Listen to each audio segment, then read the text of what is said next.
keeping you company this Ramadan.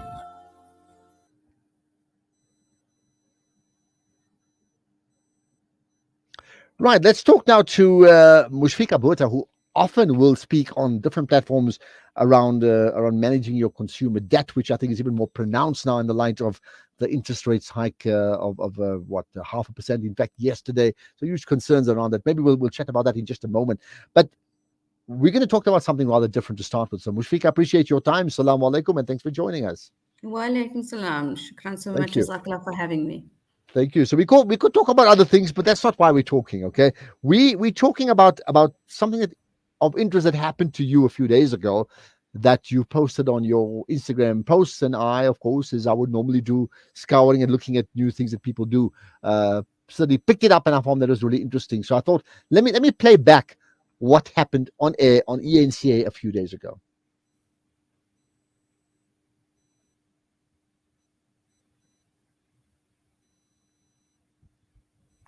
And I understand, Moeshfieka, that since Friday is the start of the month of Ramadan. If you're fasting, I wish you well over the holy month of Ramadan. Okay. Well, there you're hearing it once again, right? So, I mean, that prompted a response from you, right? And I thought, I'm going to read what you said on Instagram. You said, after a solid 8-minute interview on how South Africans are in the panic mode of a load shedding and the economy, the ENCA presenter Dan Moyani wishes me, a Muslim woman in hijab, who they regularly call on for commentary, well for the month of Ramadan on national television. And then you conclude by saying, put that in your oppressive hijab banning pipe and smoke it, France, with an exclamation mark. It may not be all I wish it to be, but I love South Africa. She is worth fighting for. I should say this: besides my general interest as a person of the Islamic faith and as a South African and someone who knows Dan Moyani pretty well, he's a chummy as far as I'm concerned. But beyond that, I also spend lots of time with Champion South Africa. So we look at acts of champion spotting and see how we can uplift South Africa. This certainly gets my attention. So let's talk about this. I mean, you've said a lot already. A week later, is there more you want to say about that particular? Some may call it incident, some may call it something completely incidental or trivial. You know what, Ashraf? I think that we live in such a beautiful country that it could actually be seen as incidental. I think we are very often overwhelmed by the negativity coming our way through the various types of media, specifically on social media. And South Africa has faced its challenges and is currently facing more challenges than what most think we should be facing.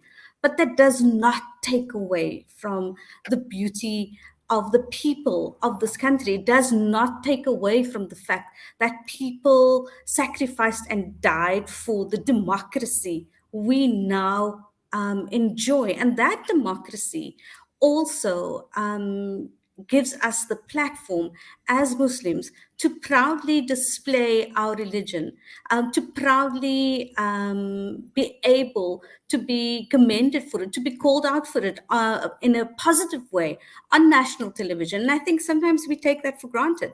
Sometimes we take what we have in South Africa for granted.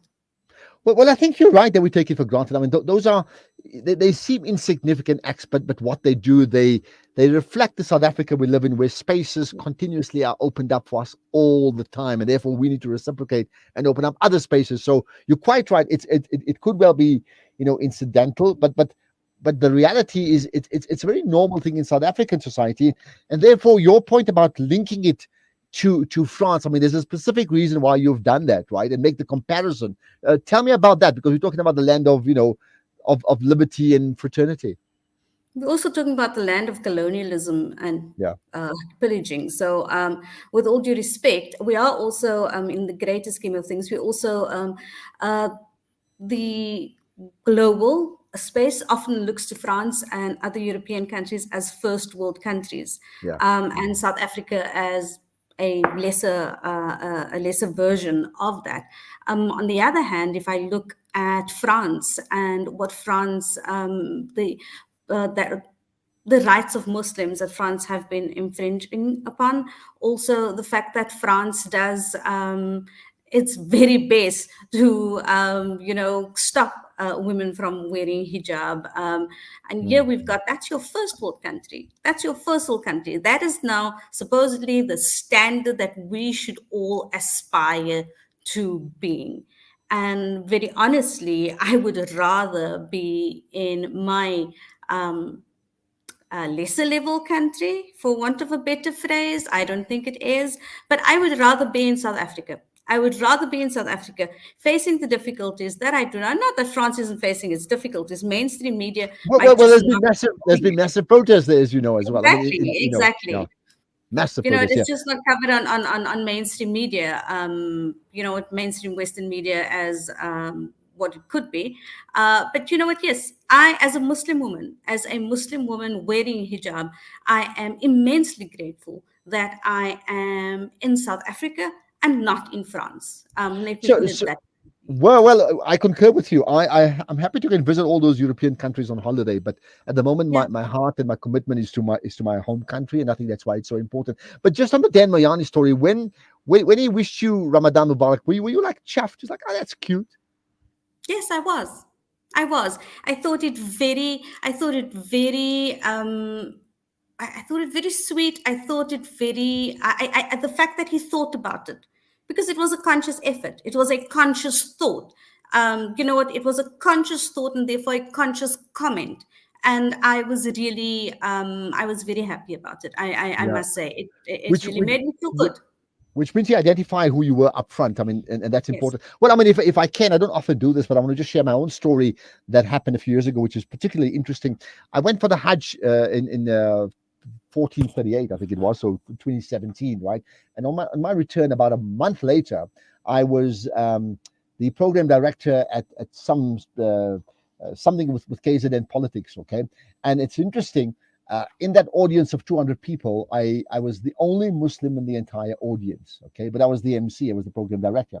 And before we started and before I called up the CEO onto the podium, he actually said, hold it, before we start, now just keep in mind, this is a month after Hajj, okay? He said, before we start, I want every one of you in the audience to get up and applause Ashraf, because now he is Al-Hajj, Ashraf Garda.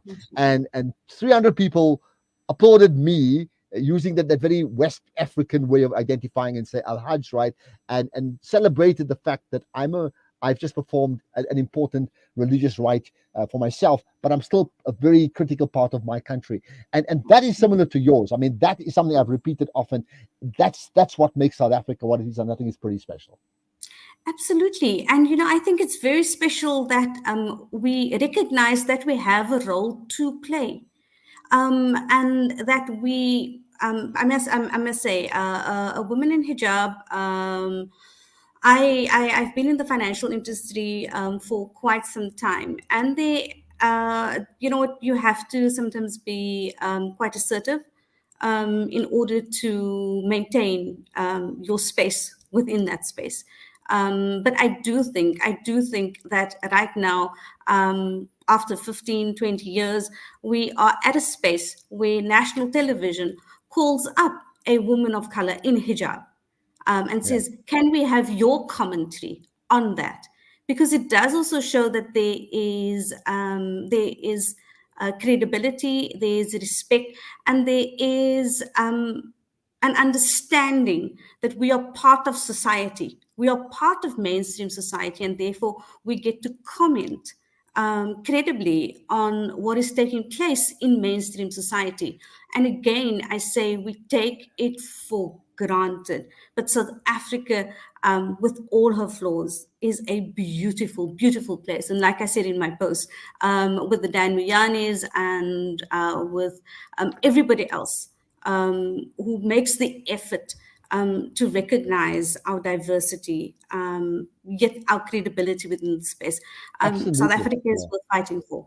Yeah, and I think, I mean, here's the other point, that for people like yourself who are leaders in your space, right, but also happen to be Muslim, I think what's important around that in terms of impact of who you are, your impact is greater when you interact with people outside your narrow community, right? And I know you've done just that anyway. So, for example, the same interview about someone wishing you, Ramadan Mubarak on Voice of the Cape it's just completely irrelevant. It's just the most normal thing in the world that you would do anyway, right? But I've Yes. made the point, and I've told this to Hashim Amla directly, that if Hashim Amla was not a cricketer, he'd be a very good Muslim guy from northern Natal, and that's the end of the story. It is his cricket that has actually allowed him to cross the boundaries, literally, and therefore reflect his Islam. And to a degree now, more currently, the Stormers rugby player Salman Murat's doing the same thing.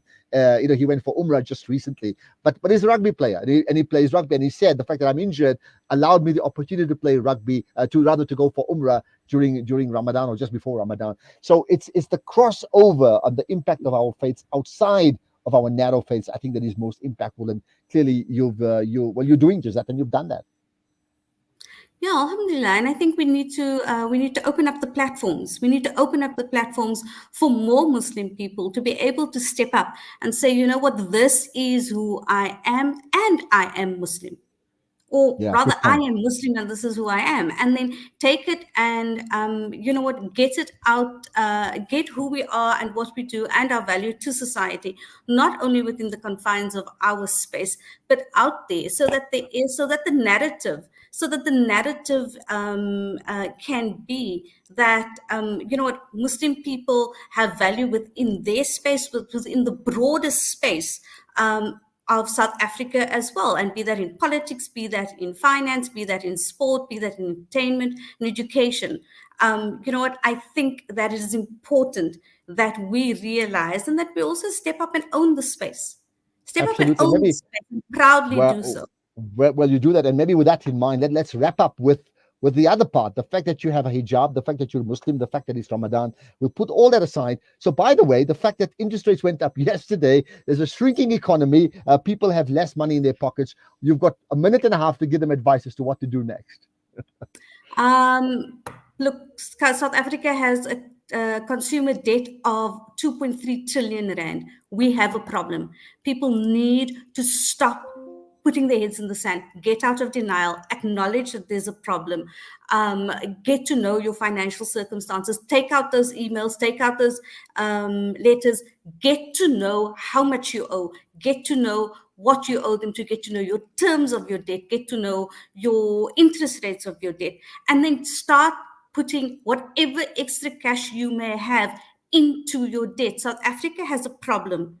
We seemingly cannot survive without going further into debt, and we have to get rid of that. We have to also, Ashraf, I have to say this, we have to stop wanting to emulate the Joneses. The Joneses are struggling too.